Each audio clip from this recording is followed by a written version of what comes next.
Cette plante pousse partout. On l'évite, on la coupe, on l'arrache. Pourtant, certaines de ses feuilles contiennent plus de minéraux que beaucoup de légumes cultivés. Pendant des siècles, elle a nourri, soigné et même habillé des populations entières. Alors pourquoi considère-t-on encore l'ortie comme une simple mauvaise herbe? L'ortie est probablement l'une des plantes les plus mal comprises. Scientifiquement, elle est connue sous le nom de Urtica dioica. Elle pousse spontanément dans de nombreuses régions du monde. Et pourtant, derrière ces feuilles piquantes se cache une plante utilisée depuis des siècles. Une plante à la fois alimentaire, textile et médicinale. Car une fois récoltée et préparée correctement, l'ortie perd son pouvoir urticant et devient totalement consommable. Depuis l'Antiquité, l'ortie accompagne les populations rurales. Les Romains la connaissaient déjà.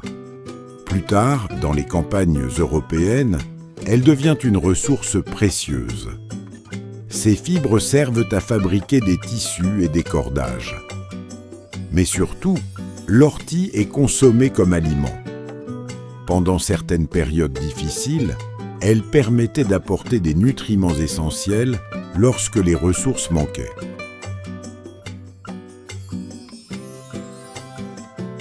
Car l'ortie possède une richesse nutritionnelle étonnante. Ses feuilles contiennent notamment des vitamines, des minéraux et différents composés végétaux. Et contrairement à ce que l'on pourrait croire, elle peut se cuisiner de nombreuses façons. L'une des préparations les plus connues est la tisane d'ortie.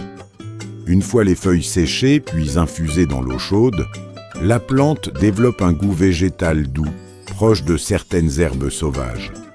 Elle est souvent consommée pour accompagner le bien-être général et l'équilibre nutritionnel. Mais l'ortie peut aussi être utilisée en soupe. Une préparation traditionnelle dans plusieurs régions d'Europe.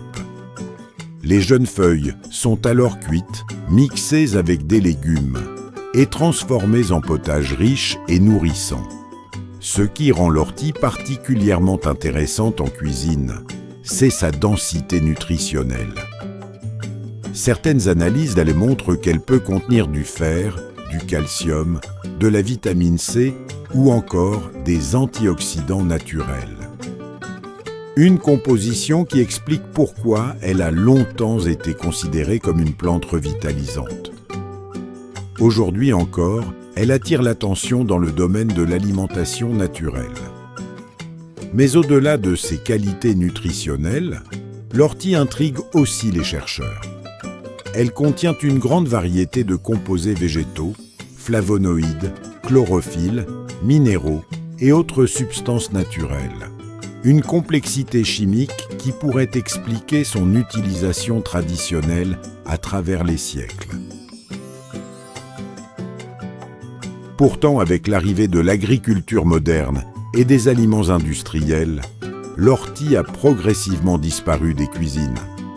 Elle est devenue une plante que l'on arrache plus qu'une plante que l'on récolte.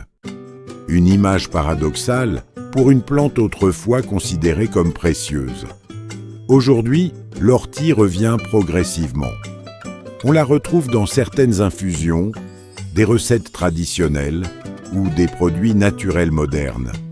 Son profil nutritionnel attire à nouveau l'attention, comme si cette plante oubliée retrouvait peu à peu sa place.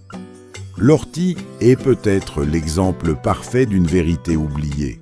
Certaines des plantes les plus utiles poussent parfois juste sous nos pieds.